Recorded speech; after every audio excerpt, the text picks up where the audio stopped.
This is definitely in my I will watch category. In 2019, during Crunchyroll Expo, it was announced that we were going to get a 4-episode adaptation of the critically acclaimed Junji Ito's manga Uzumaki. Some news. So Uzumaki, as you guys know, so become an anime.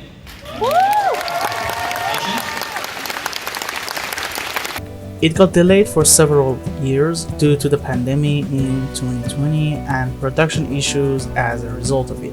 Studio Drive backed down as the original studio adapting the anime, and they got replaced by 2 different studios adapting this piece of work.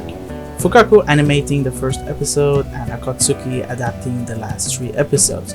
So after 5 years of anticipation, we finally got Uzumaki.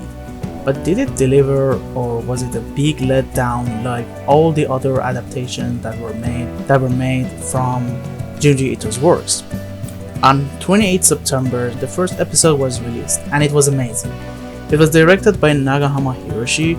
He's a visionary who always wanted to set the bar in the anime industry, who worked on the likes of Mushishi and Akonohana, and he almost did it with Uzumaki's first episode. It was directed so well, even if they adapted 4 chapters in the first episode. It did not feel rushed to me. The scenes were identical to the panels of the manga if you compared them, but the biggest positive point was the in-between animation that was done so fluidly and with high quality. The rotoscope style of animation was done perfectly. He improved on this style since Akonohana, and fans of Ito's work and Uzumaki, including myself, were waiting for the next episode of the show for another high quality animation in the second episode. But yeah, 1 week later the second episode aired, and the first thing that everyone who watched it realized was that something was off. There was no more fluid animation, very low quality character designs, and everything as a whole, everything was downgraded. The running scene became a meme, and guess what happened?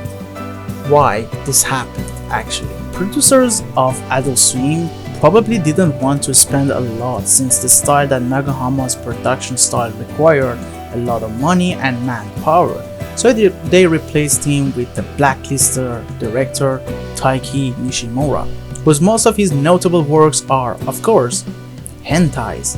And yeah, Tower of God Season 2 is another masterpiece he's done as well. All the staff also got replaced by an outsourced small Chinese studio and of course hentai animators. So yeah, no wonder why it will be bad.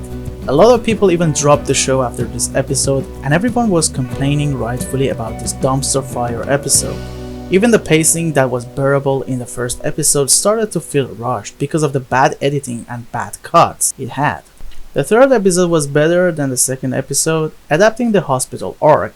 This episode was as scary, disturbing, and eerie as it was supposed to be, but the bad pacing ruined it since it did not have the time to build up the scary scenes of the manga. Or even they removed a lot of scenes, they changed the chronological order of some of the things, and it ruined this amazing arc as well.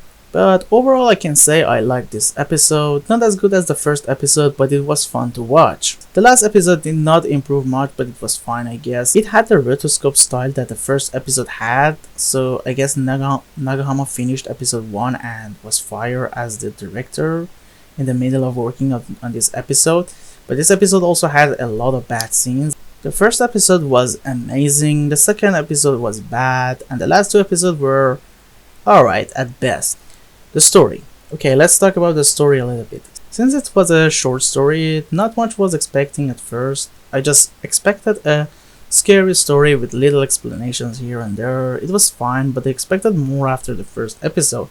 And the source of the curse was not explained well in the anime, but I guess it was better in the manga after I read it after the anime. But I liked the plot twist in the end, which I expected it after the first episode, but overall the bad pacing ruined the impact it could have for me. The pacing was like 4 chapters per episode. It was fast, like F1 races fast, so it really ruined it. What about the soundtrack? I guess soundtrack in this work was probably the best part of the show. It slapped hard. I think Colin Stetson really deserves to win something this year for the OST of the year or something. But even though this OST was good, some of the scenes were done badly that with this scary OST it felt funny, and maybe for this reasons this OST cannot win anything this year in anime awards or something.